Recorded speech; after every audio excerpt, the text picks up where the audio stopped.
What is going on? Good afternoon, everybody. Good afternoon. Hello. Welcome to Dungeoneers Pack Live. This is our first Saturday stream. We're going to be trying out this new time compared to the Sundays to help alleviate some scheduling conflict going on with personal life. So, yeah, hello. Welcome. My name is Josh. Thank you guys for tuning in. Dungeoneers Pack Live is a weekly live stream where I and sometimes guests discuss topics for D&D 5th edition to help you find solutions and insights problems you may have at the table. This week, we're going to be talking about role-playing and creating a better monk character. Sorry, getting situated. But yeah, so that's what we're going to be doing today. There was a lot of D&D news that happened. Everybody and their mom did a discussion on D&D Direct. I joined Eric over at Fry Minis last night to discuss my thoughts on and actually relook at the D&D Direct. So if you want to go check out his channel, head on over to Fry Minis, and it should be the first most recent video he actually has up on the channel. Yeah. So what exactly is the monk? So the monk is the D&D supposed to be the D&D martial artist. This is our standard unarmed striker, unarmed fighter.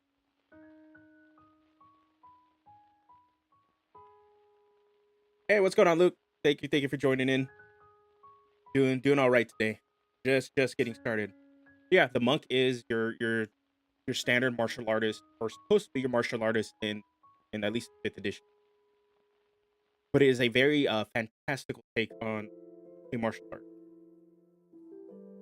It draws a lot of inspirations from 70s kung fu movies. So a lot of your Bruce Lee stuff that came out at the time, but also more recently, 5th editions really also draws inspiration from a lot of anime. See this in a lot of subclasses, such as the Sun Soul Monk, that is very reminiscent of Dragon Ball Z and Goku, and even a little bit of Street Fighter and Ryu Fireball stuff. So you're seeing a lot of that, and and there is a lack of actual martial art in and it is very steeped in Asian or Westerners' view of Asian culture. That's where our monk. Yeah, go ahead. Any questions you have regarding the monk, whether it's building monk characters or narrative or how to roleplay, go ahead and drop it in the chat. I'll pull them up. So, in order to become a better monk, to create a better monk,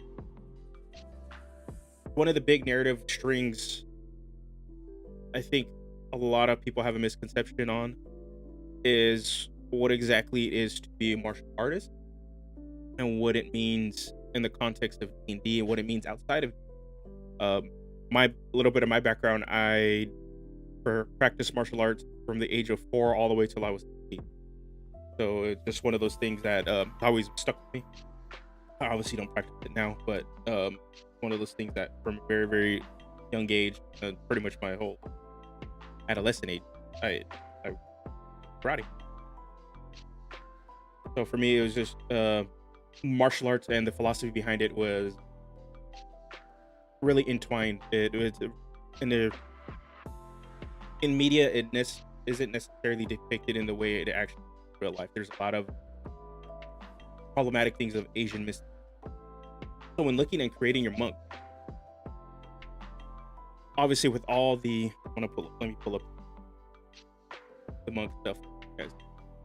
With all the background or all the subclasses, right? Each of them depict a certain power, a certain fantasy behind it, right? And each of these is ripe flavor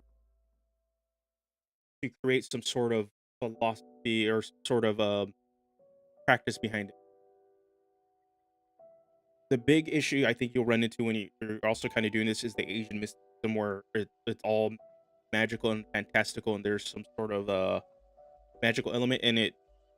Not that it makes sense in a fantasy game, but it preys upon problematic issues of Asians and Asian culture being displayed in media. So it's just one of those things that be aware of when you're creating. If you want to feel hokey, you don't want to feel fake. What's going on, Eric? Yo, yo, yo. So it's one of the things when you're considering playing a monk. To look at your character's philosophy. What is their style, or what style are they mastering? Pretty much, what subclass are they taking that is teaching them a certain philosophy? What way of life are they going? It's kind of reminiscent. You're kind of taking things away from the paladin, which is both very similar to that. There's not essentially they have these tenets, but it's this practice of way of life that the martial art is teaching them, that they want to just teach other people. So there's a lot of different ones you can take. And we got our first question, Luke.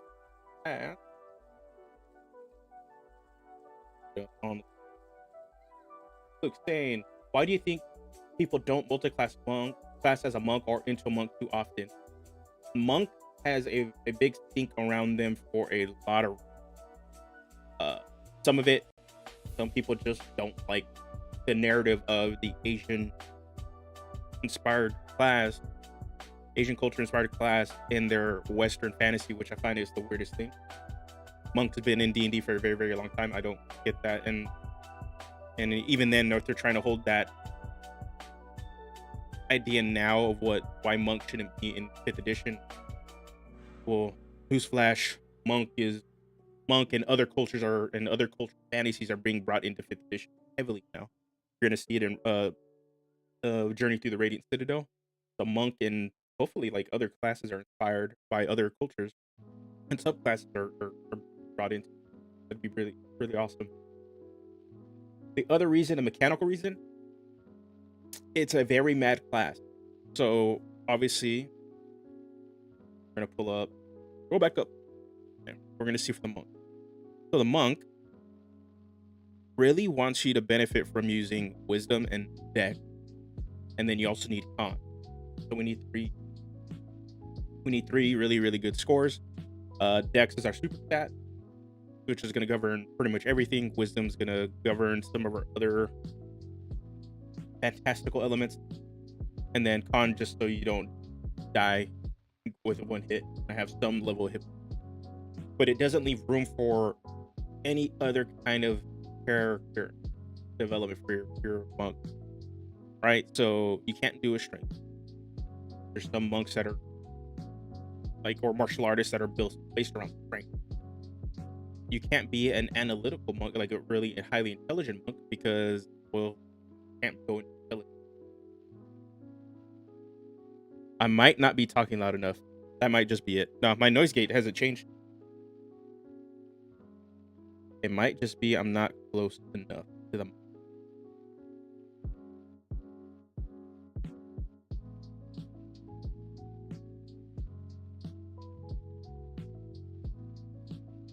Is this better?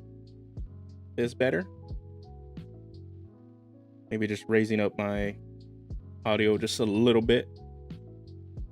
I think I had it on its lowest setting.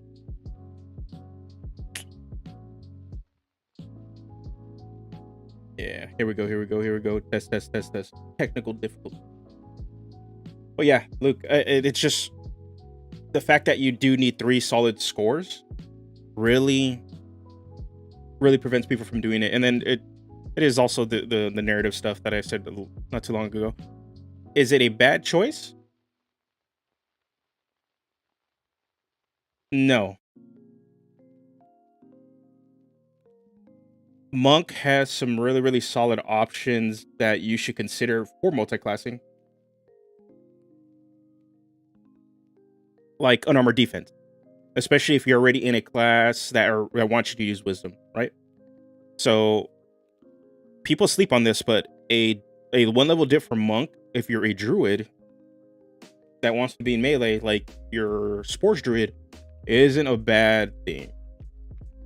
It's actually pretty damn good.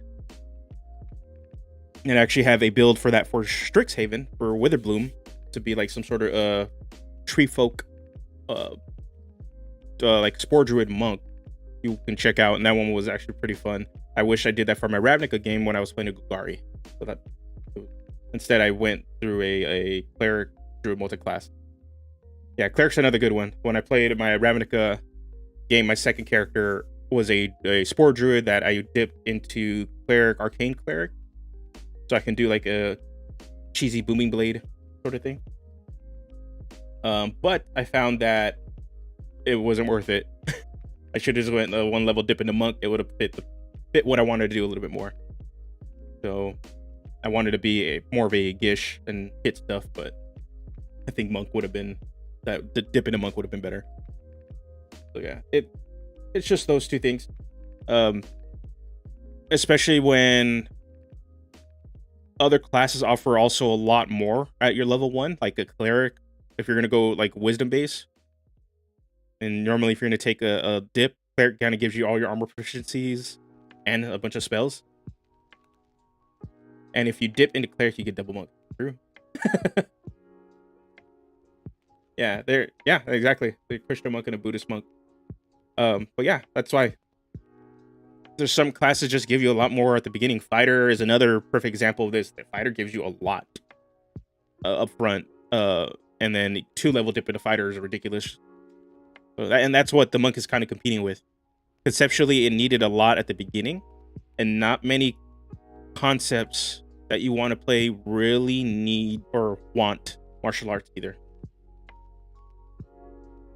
So, what it is.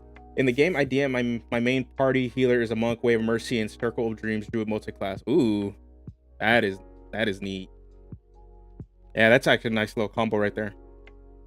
It's interesting too because Way of Mercy, like you're kind of bouncing in and out, healing, and then doing damage, and then Circle of Dreams gives you that the buff to healing, right? But yeah, that's just some of those things to consider. Now, pulling up my notes, guys. Let's see. So yeah, we were talking about philosophy behind martial arts.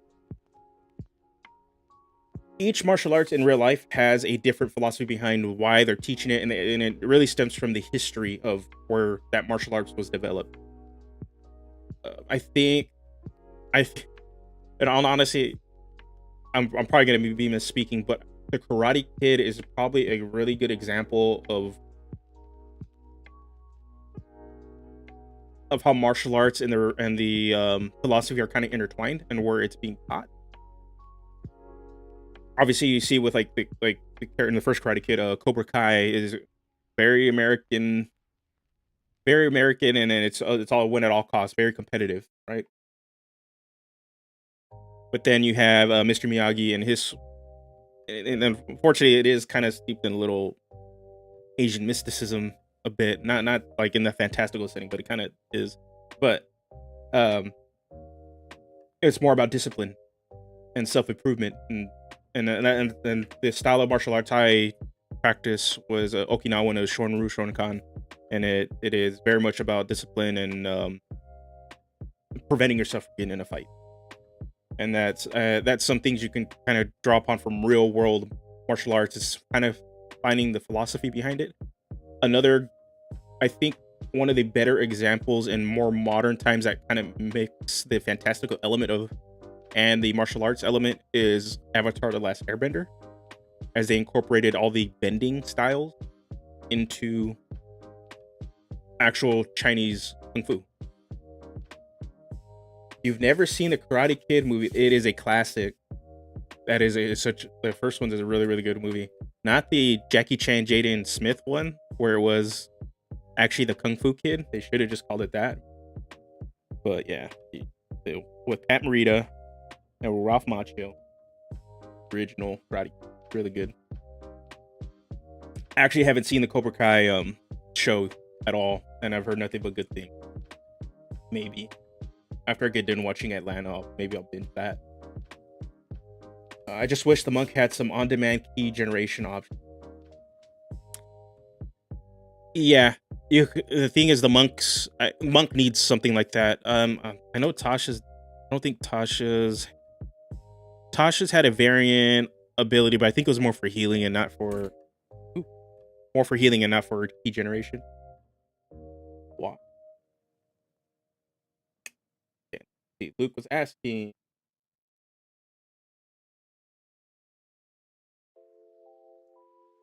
Why is the Four Elements monk considered to be one of the worst subclasses? Not just for monk, just out of all the subclasses.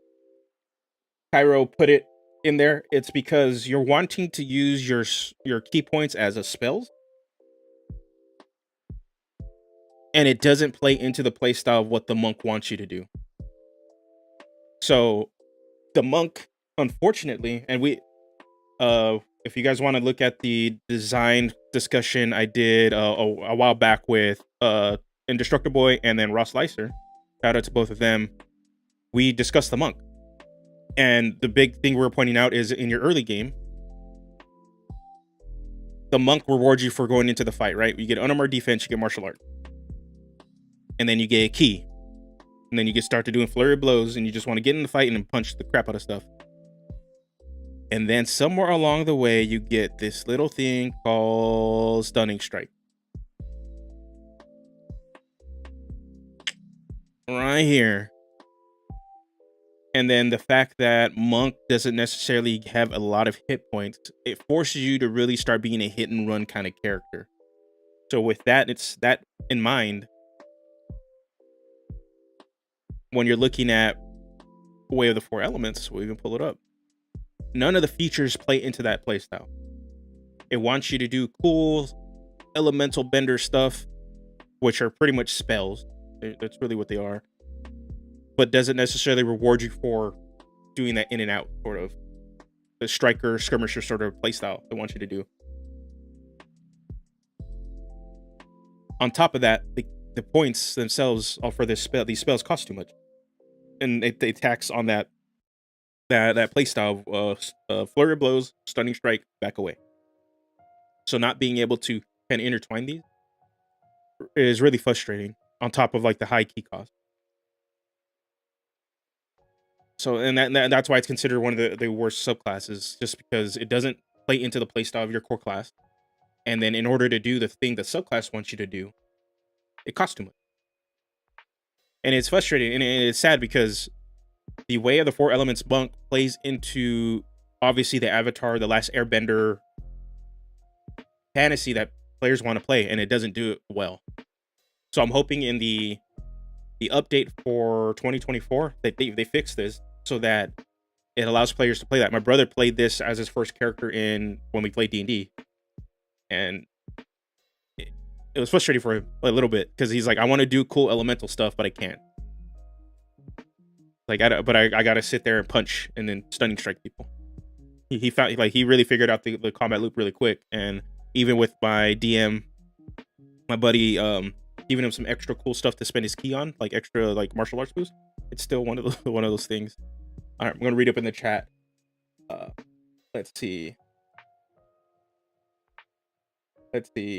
Monks need a more realistic martial arts subclass. I semi disagree. I think there should be martial arts inspired by real world stuff or subclasses, but in a fantasy game, the same complaint isn't made about fighters and barbarians and paladins about not having their subclasses based off of real world soldiers and stuff. It's still a fantasy game. It just needs to not be like drowned in mysticism, this pretty much Western racist view of stuff. And we're seeing it now. Like, you're seeing better interpretations and better monk subclasses coming out with cooler things and that are better designed, but and aren't deep in that. But I think detaching the fantasy from this class, the power fantasy that is, and you just go super realistic, like hyper realistic, I think those options should still be there. But I think adding a fantastical element to it really cements it that this is still a fantasy character in a fantasy game. Yeah, the thing is, I would love to see a Muay Thai style subclass, like, but not straight up full on like this is Muay Thai, but more like I'm Sagat from Street Fighter doing some cool tiger knee stuff, and adding in a little bit of elements of both the realistic, but then these fantasy, the power fantasy you're wanting to play. Eric, the Way of the Chancla, I'm down, but it is OP. That is OP. It beats everything. Not you get proficiency with improvised weapons, but it's only a chancla. That's it. And whenever you crit, it's stunning strike as long as you attack with the chancla. It.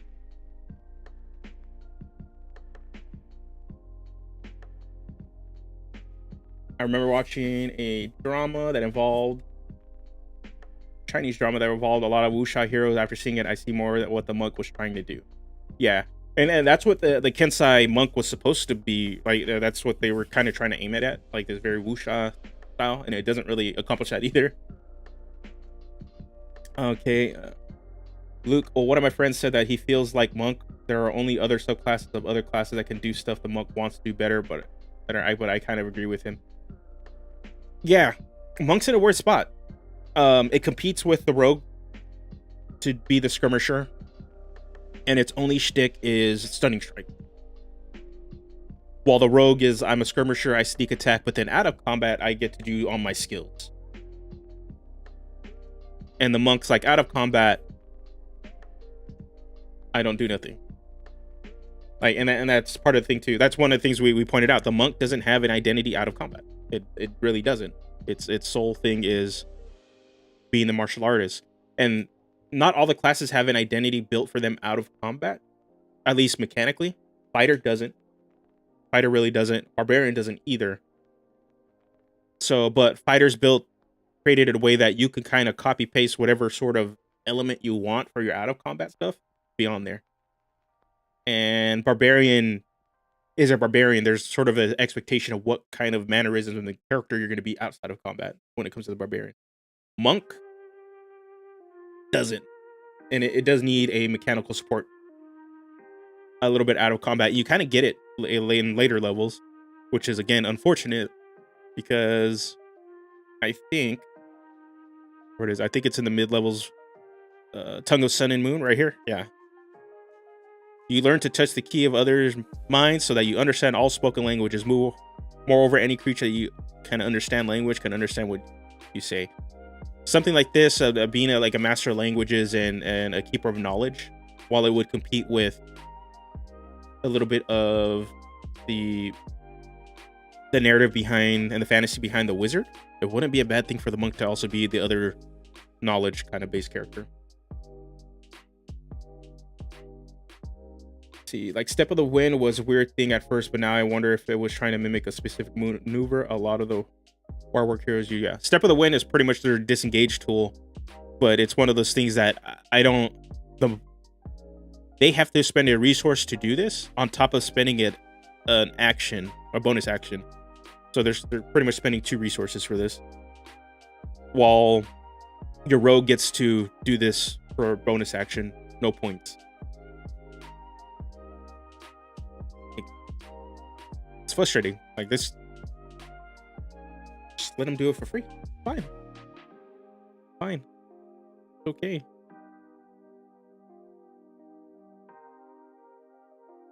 All right. Yeah. So I'm looking at, we're still talking about kind of like philosophy.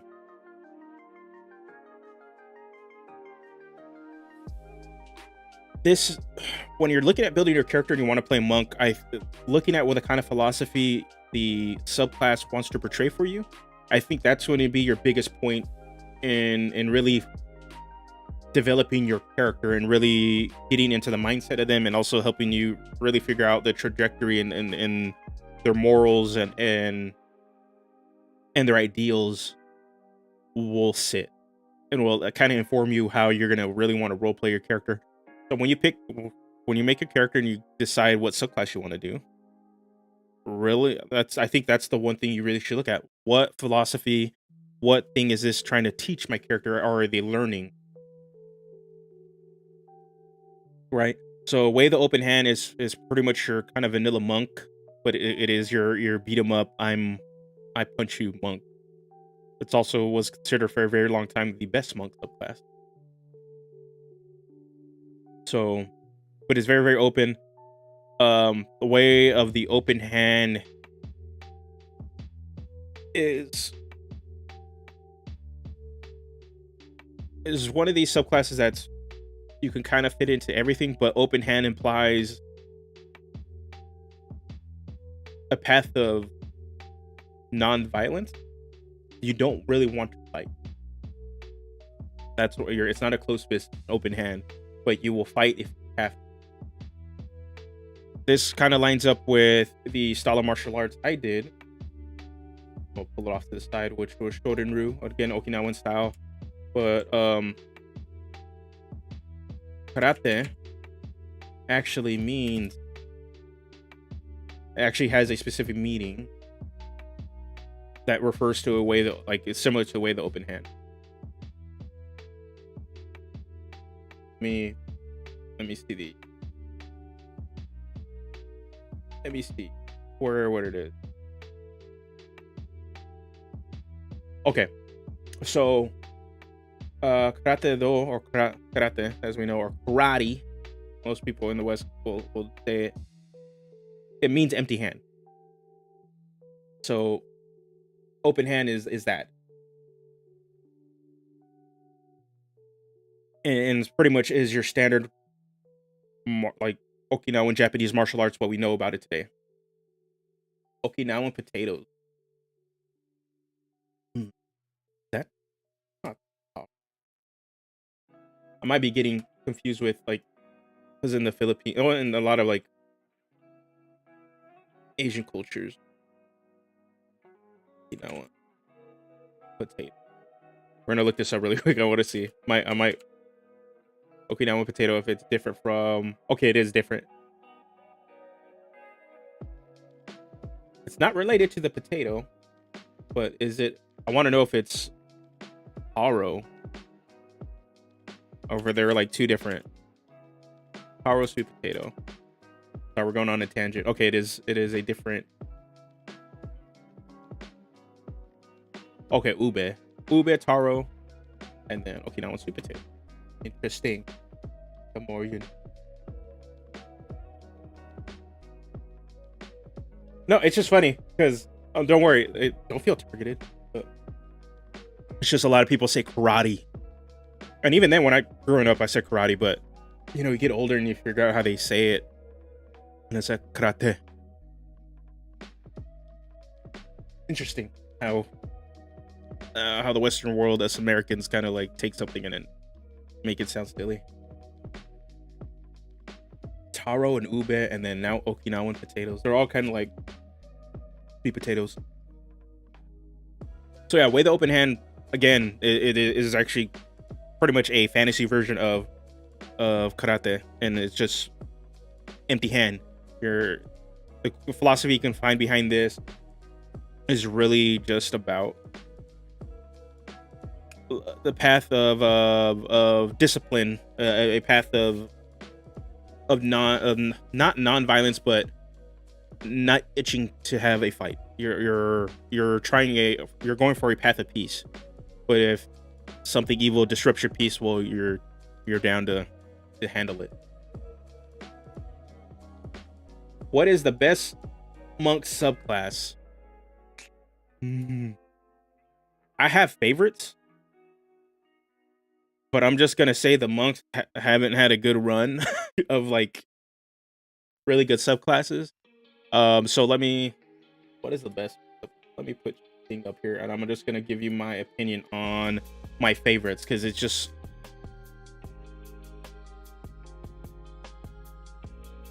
hard to say really the best, because the monks don't necessarily have really subclasses that really make it say, yeah, this is broken.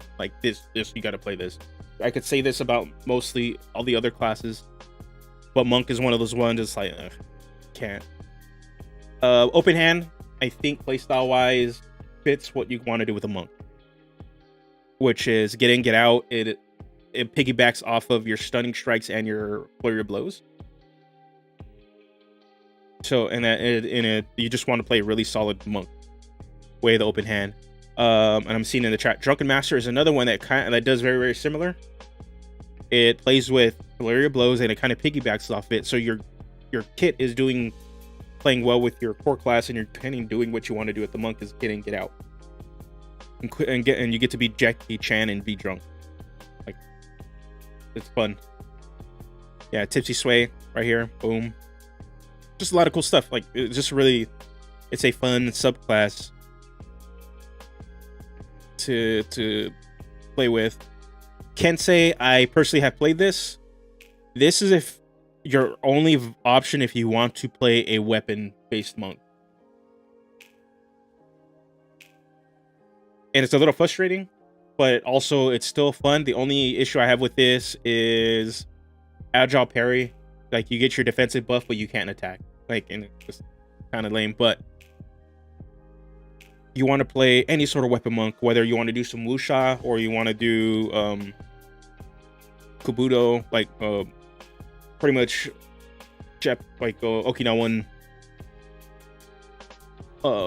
weapon martial arts, which you see like the sais, nunchaku, tonfa, pretty much your nunchucks and your baton, kamas, which are like the little scythes. I think Kensai is probably like the best way to feel like you're a master of the weapon,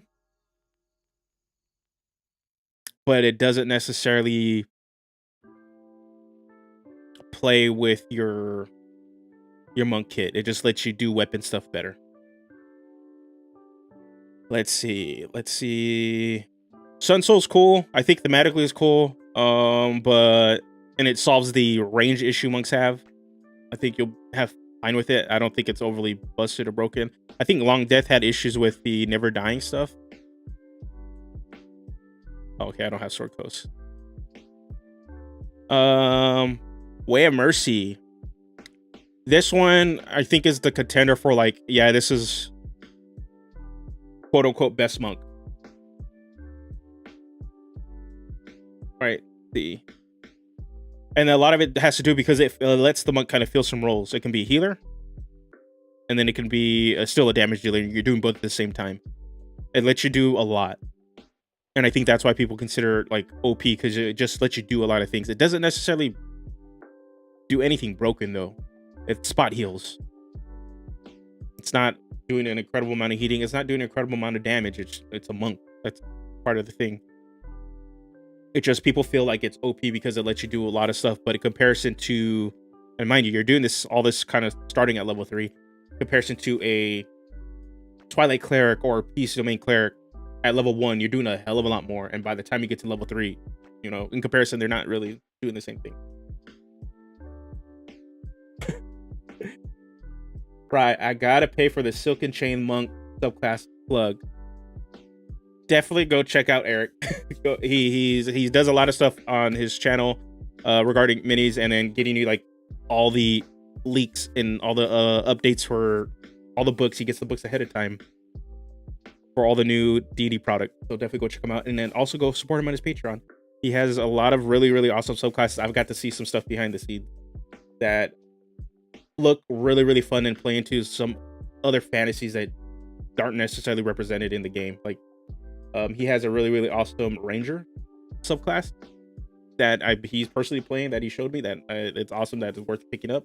And even then, if you don't go to his Patreon, you can always just buy it on his website. So go check him out, fryminis.com.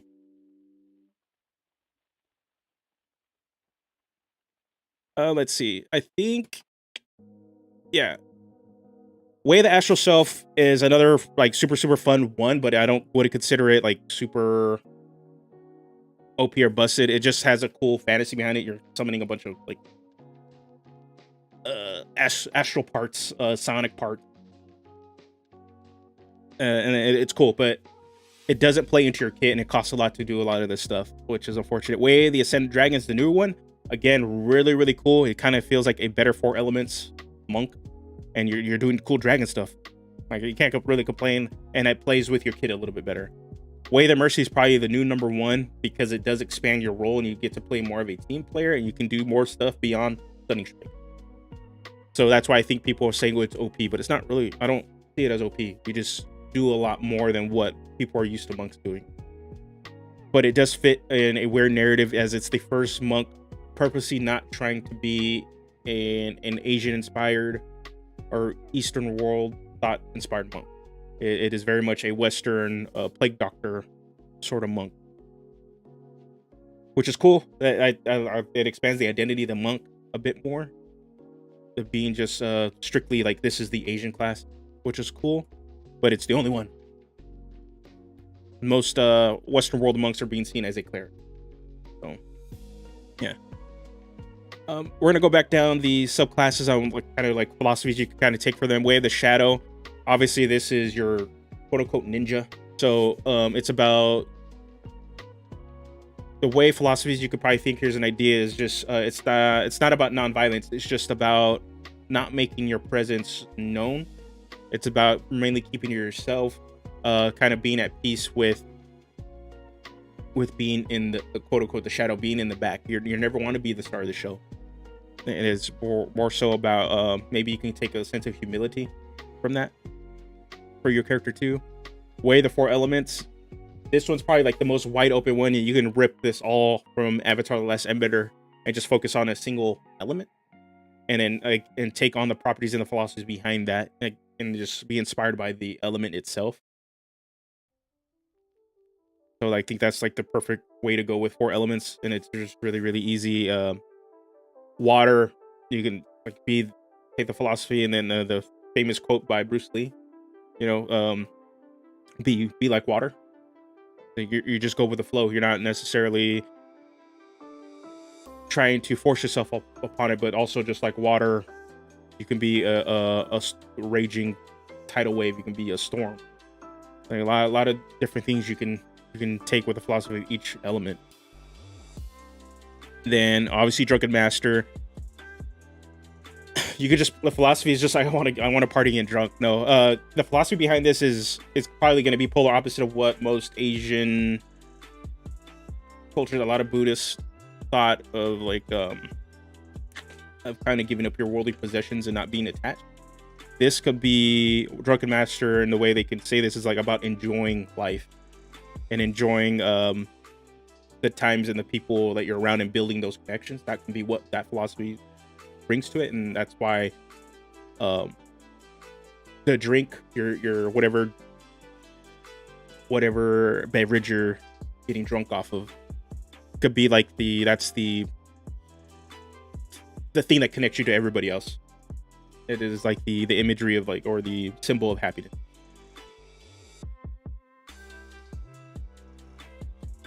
Kensei, another philosophy, is just maybe it's about your work.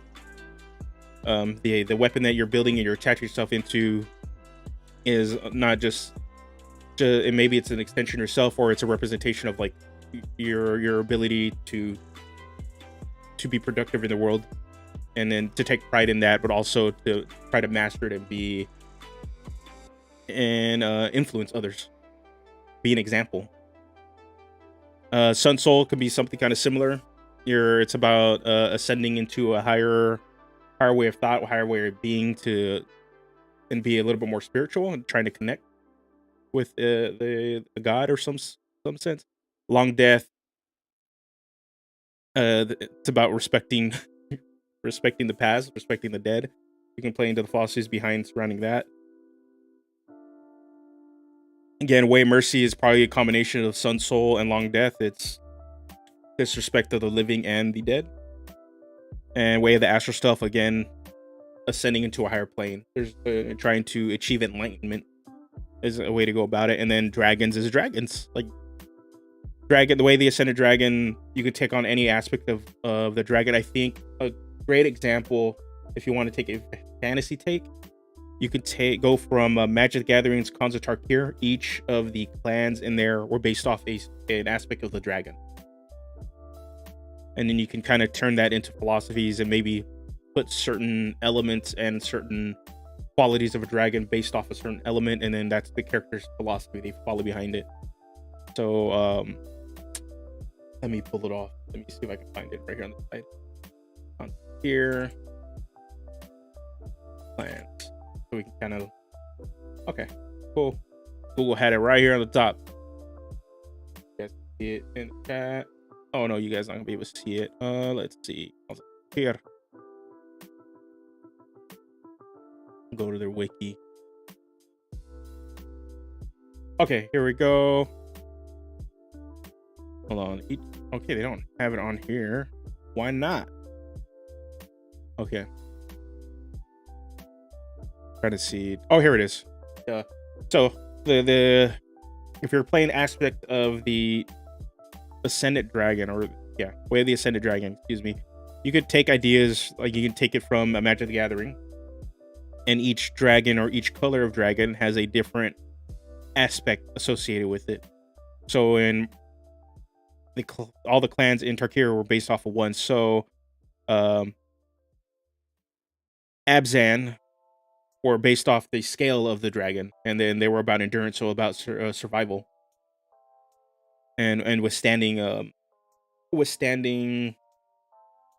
adversity and persevering. And then just Sky were about the cunning. They used the eye of the dragon, so it was very much about the intelligence. Sultai were about the ruthlessness of the dragon, which was represented by the fang. And then savagery was claws for the Temur, and then speed was the wings for Mardu. And you can create philosophies behind that and put that in your character, which would be pretty sweet. All right, other thing I want to say about monk. Couple things, two things to really be aware of when looking at monks. Obviously, the big boogeyman in the room is the Asian mysticism. It's something to kind of just be aware of. Whatever you do at home in your games and you're going to play into tropes, it's going to happen. It's just to be more self-aware of and be respectful of other people at your table. When it comes to it, it's very different when you're trying to present the media for on camera and present it in actual media. So like Critical Role, there's going to be more scrutiny on like live stream games and stuff for this. But when it comes to playing at home, understand when you lean into some of these problematic tropes that they might just not sit well with people at your table. And it's good to have those session zero conversations and present, this is what your character wants to do, this is want to do it, and if people have issues with it, just listen to them, and then just find some way so that you can play your character and in a way that you're comfortable with playing them, but also makes it so that's fun for everybody at the table. Asian mysticism plays into the idea that there's some sort of deep ancient magic behind everything they do, and that's how martial arts has always been presented, and most Asian, anything that really has to do with a lot of Asian cultures and how their religion, their faith, and their connection to their world and in general their culture is presented, that there's some sort of magic behind it that we don't understand. It's exotic, that's unfortunate, because it's not that. It's just the way of life, the way they think, and it's just trying to comprehend where that line of thought comes from, which normally has to do with history and their culture. The other thing I wanted to say is, obviously there's anime tropes in this. I know Drunken Yoda, I know you're in the chat, and he's not a fan of this. The monk sits in a weird spot where it wants to kind of do a lot of allowing you to be a lot of these things and not necessarily doing really well at doing them. Anime tropes fit into any of the classes in D&D. I say go for it, play it. But I will say I want more classes that aren't necessarily based 100% on anime tropes. Yeah, at least within the monk. If you're going to do that, spread them out. What are some good lineages and races for the monk? Let's see. So, for me, it's hard to say like what's really good for the monk, because of Tasha's rules kind of like screws all over, like it kind of just like poo-poos all over the traditional race structure. Let's see. We're gonna go back to Player's Handbook. Oh, Vanderhob. But there's some. Okay, I'm gonna pull up this. Let me see what I have. I'm trying to think. I don't have some of the other books, but we'll look at the base book, Player's Handbook. for some answers, but I'm also going to be inconsiderate of Tasha's. So let's see. Dwarf and elf, with Tasha's rules in consideration, actually look pretty good for a monk now. And a lot of it has to do both with being able to kind of pick wherever your two stats and replacing them, but because they come with weapon proficiencies, and also with one of the variant options in Tasha's that allows you, for the monk, to use these weapon proficiencies as monk weapons, which is pretty sweet. And it's something to really consider, because now you can be a monk that is specialized in elven weapons, or an elven monk. And it kind of changes your story a little bit, right? So like elf training right here, right? Long sword, short sword, short bows, long bow. I think there's some caveats to how that variant rule works, but like expanding into some of these is pretty sweet. And then same thing with the dwarf. Being a monk that is based around hammers. That sounds thick. Like that sounds fun.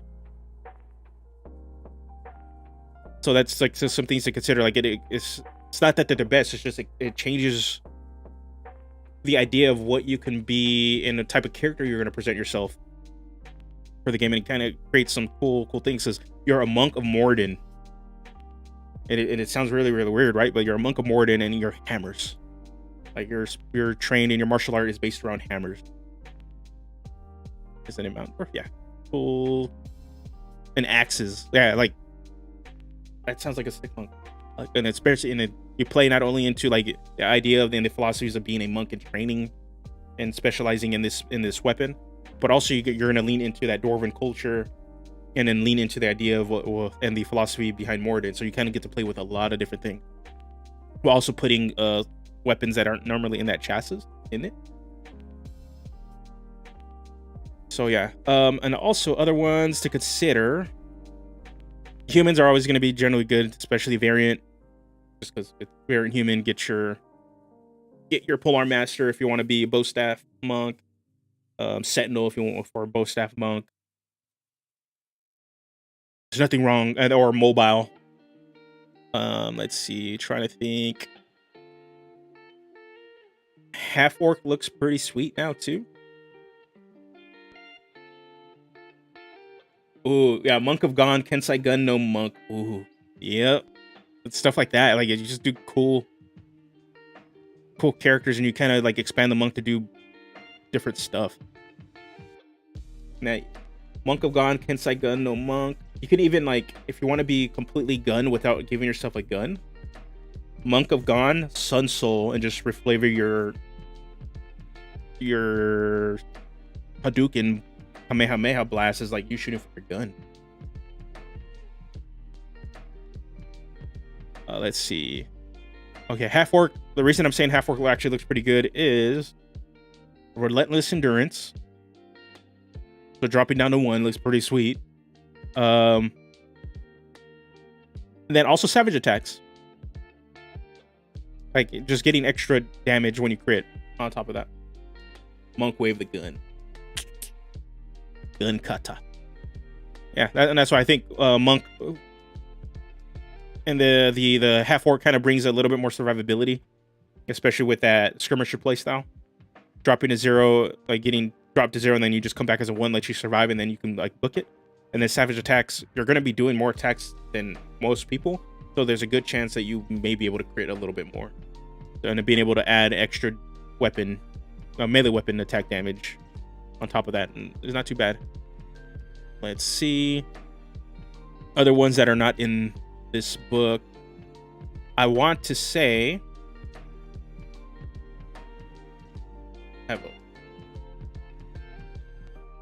Turtle is another good one. It's a classic.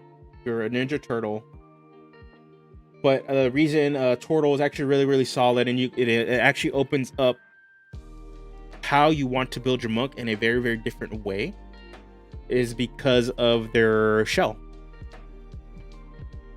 It is the shell that gives them that AC. So then you don't really have to worry too much about needing to maintain double stats. It kind of opens you up in a way to just build your monk differently.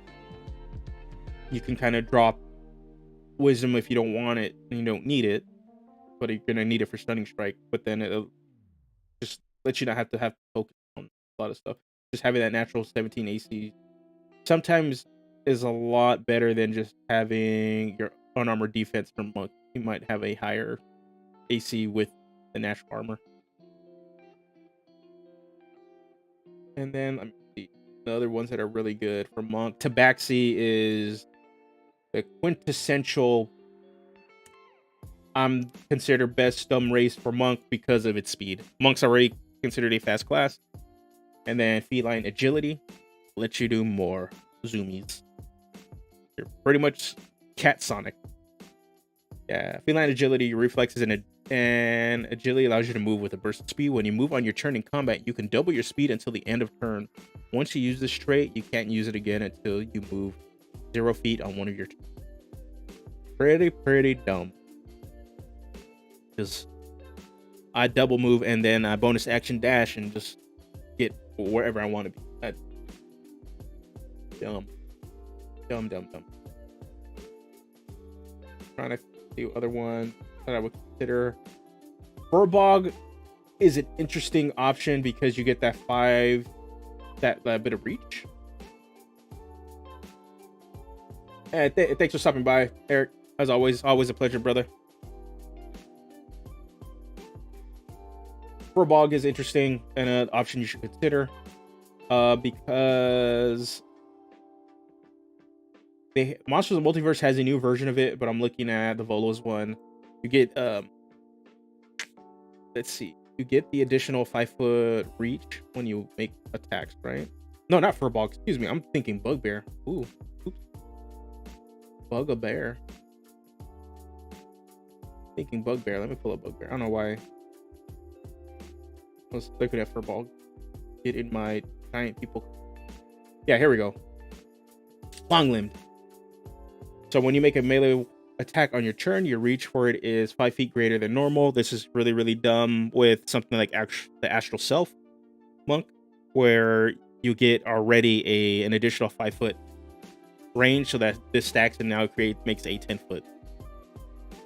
You can attack somebody 15 feet away. Punching. Oh, I think it's because I'm not close enough. Might just be one of these things where I need to speak like this into it. What's going on, Thunderwolf? So yeah, that's one thing to consider for a monk too. Bugbear, the 5-foot feet improvement, especially with Astral Self. That becomes, your attacks become a 50-foot range.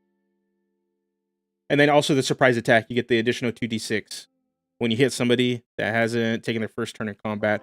I think this changes a little bit with the Mordenkainen stuff, but I don't remember off the top of my head. Let me see what other ones to consider.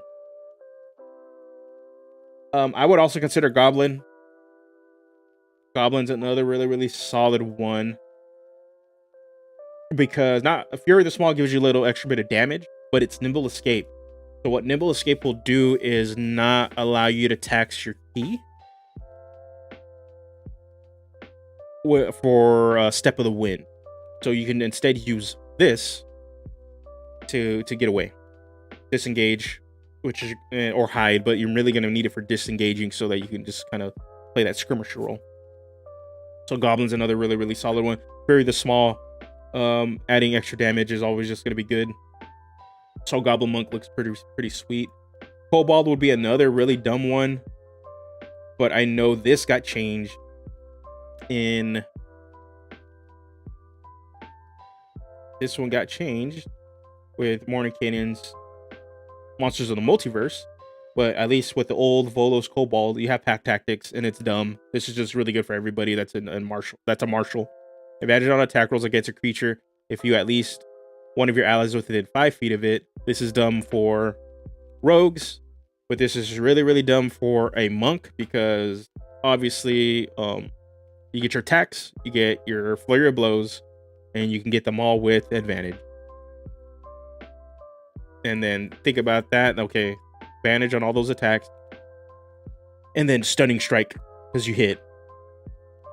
It's good. Like, obviously, they're probably not gonna let you do this, or a sane somebody that's a little bit more sane probably won't let you do this.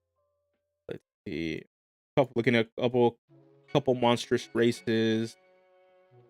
I don't think there's really too many after that I'm thinking, like, looking at. Oh, Haragon, for the same reason that the Goblin has it, is because of their version of Nimble Escape, which is that little weird hop, their rabbit hop. That's why. Lets you disengage and not really worry about it. Hair Trigger is also going to be really nice too, because you get bonus to your initiative. And then Lucky Footwork. When you fail a dexterity saving throw, you can use your reaction to roll a d4 and add it to the save, potentially turning the failure into a success. So that's another really, really good one. Haragon's actually a really solid option for a monk. Let's see. Hobgoblin. I don't. The Volo's Hobgoblin, if you want to be another sort of martial monk that really cares about making their martial weapon into their monk weapon, the Volo's Goblin is actually not too bad for that either. And I think the last one, Grung. Poisonous skin. A creature that grapples you or otherwise comes in direct contact with your skin must succeed on a DC 12 Constitution saving throw or become poisoned. You can also apply this poison to any piercing weapon as part of an attack with that weapon. This one, I think, is just really going to be dependent on your DM and how they view coming into contact with your skin. Because if you're punching somebody bare-fisted, they're kind of coming into contact with your skin. So then again, it's poison, and poison's super resistant to everything. But if you want to be a battle toad, you can do it. Yeah, those are races I'd consider. All right. Other than that, there isn't really too much else I have to say about the monk. Just, the class itself, it does struggle. It is frustrating, but it's one of my favorite classes in the game. I have fun playing it. It's just there's some issues with how we have to spend key to do some stuff other classes can kind of do. So it's just things to consider. And again, just kind of wrapping this up and looking at what we want to do for your narrative and role playing and playing a better monk. The big thing is look at, you really want to expand and play your monk in a different way, or want to enrich its flavor. Look at the potential philosophies each subclass, which is a representative of a martial arts, will inform your character on. Each subclass, again, has the potential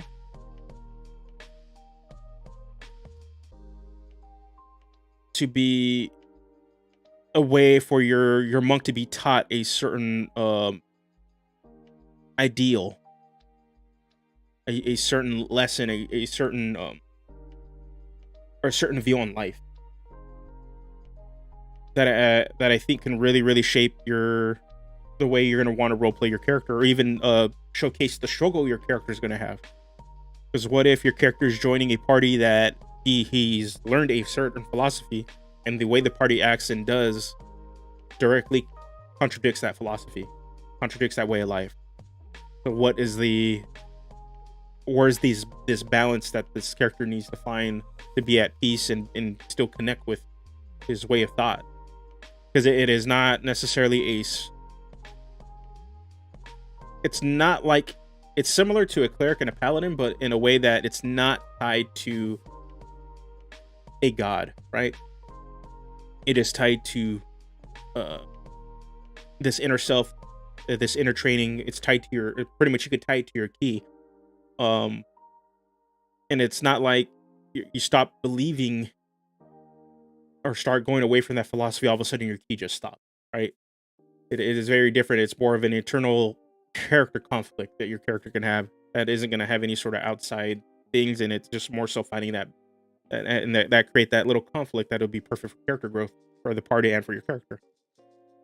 And at the same way, your character, based off of the philosophy and the subclass they kind of choose, and the way you want to develop that philosophy, they can take on more of a leadership role or more of a mentor role for the party, or they could be the big brother, big sister, or parental figure for the group, and they're just trying to help make the party not get into too much trouble.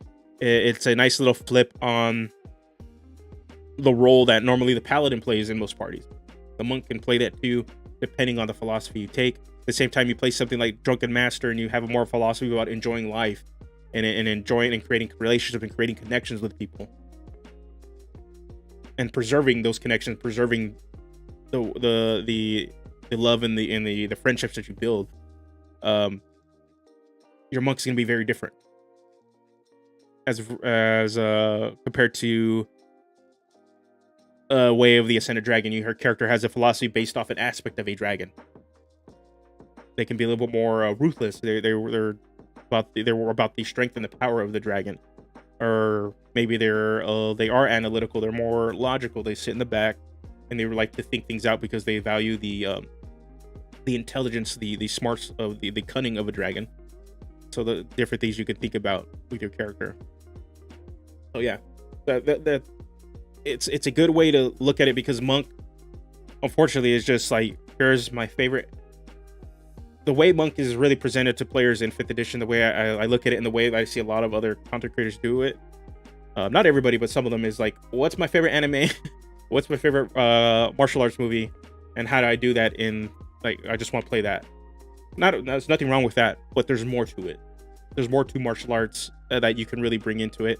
And also trying to find real world martial arts, kind of like Avatar: The Last Airbender, and see if you can incorporate those ideas into one of the subclasses and have that portrayed in there. Would be a cool way too to bring to connect with your character in a way. All right, I wanted to wrap it up talking a little bit about D&D Direct. Last night, Eric over at Fry Minis had me on to talk about D&D Direct. I didn't want to retread too much, but I definitely wanted to kind of just like go over the, like, just showcase the Spelljammer trailer. I am super hyped for Spelljammer. Oh, here we go. I'm super hyped for Spelljammer. You guys have seen the light of, yeah, I'm super hyped for Spelljammer. This is like like I've been really wanting to play Spelljammer since I've gotten into 5th edition. So yeah, here's the trailer. We'll talk a little bit about it, and then we'll wrap it up. Let me make sure you guys are gonna be able to hear the trailer. Okay.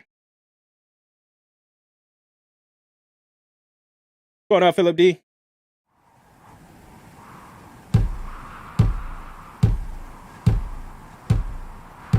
I voyaged far in skies unknown, by seeking treasure unforetold. And from the stars and darkness deep, I find my way back home. To the wind our caution's thrown, adventures high, our wills are stone. We've journeyed seeking treasure bright, and now we sail for home. Home.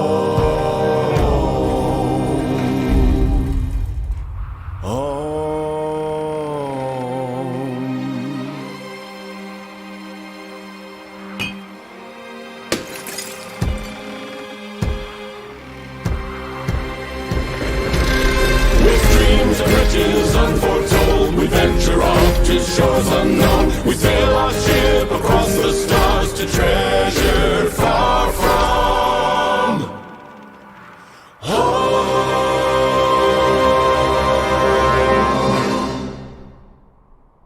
Spelljammer. Yeah. So, yeah, Spelljammer. It's real. It's a thing. It's happening. So yeah, so it's coming out in August. $70 for 3 books, 6 brand new races, and now we get to play D&D in space. They did that hamster dirty. Yeah, poor hamster. But yeah, I'm super excited. That was they did not bury the lead at the D&D Direct. Alongside of that, we also got the trailer for the Dragonlance book. I actually haven't seen the alternate covers yet. I'm gonna probably look at it and see what they look like. I know Eric mentioned it to me last night. But yeah, Spelljammer is looking sweet. It's a level 5 to 8 adventure on one of the books, so it's gonna be a little bit short, which is cool, but it's on par with what Wizards has been doing for adventure design. Can't wait to play Venom. Yeah, like my buddies and I are gonna jump back into our high level campaign. I'm gonna be playing my my level 14 Artificer again that I was playing in Storm King's Thunder. So good to bring them back, and we're gonna be playing that for a bit. So it's gonna be a while so I can play a Spelljammer game unless our characters go into it. But since we're high level, we're not really gonna be interacting with that story. We're just gonna be doing Spelljammer stuff. But we have a lot of unresolved plot threads left that it's gonna still prevent us from doing Spelljammer stuff for a while. Like, I have an idea to kind of take inspiration from I might do a character build on this too, to take inspiration from The Mandalorian, and my idea was to play a Drake Warden Ranger in a Spelljammer game, but he got his dragon because he stole a dragon egg from Githyanki dragon riders. So he has a bounty on his head by the Gith, and by the people he stole the dragon egg for, he never gave it to. So that was my idea for the character, and he's kind of a stowaway. Hey, what's going on, Black Kevin? You guys are coming in right at the end. Right at the end. But yeah, I'm super hyped for Spelljammer. Next week, I'm trying to think what are we going to be doing. Again, Dungeoneers Pack Lives are going to be now on Saturdays. Saturdays at 1 p.m. We're going to be trying out this new time slot because my own games got moved to Saturday nights, and we finish late. And then if I were to do an early Sunday stream, I'm dead, and I'm not going to be able to be coherent whatsoever. So I want to at least be mentally here so that I can present you guys some fun, good content. Next week, we'll probably dive into another class. What classes haven't I done? That's what I want. We just did Monk this week. I don't know what else. I think I'll put up a vote. I'll look at what classes we haven't done yet, and then we'll figure out which one we want to talk about next week. See if I can bring some people on that can make it into the time slot. That's part of the thing too, is that Saturday mid-afternoon is different, and not everybody's gonna be here on Saturdays. So yeah, and I think what's coming out next week, Doctor Strange comes out next week too, so it might be a short stream. I want to go see Doctor Strange. All right, but that about does it, guys. Until next week. Actually, one last thing. If you guys haven't seen the tank build I put up this week, it is a multi-class tank build for dragon spirits that has you powered by dragons, and it uses dragon spirits to help protect your allies and sit you on the front line. So if you haven't checked it out, please go check that one out. It was a very, very fun one. I have yet to do the Ranger. I might end up just jumping and doing Ranger next week, and how to role play and create and look what aspects of the narrative you can look for a Ranger. I think that might be the thing to do. I think I'm sold on it. All right, so until next time, guys, you guys have a good one. You guys take care, and I'll see you next week.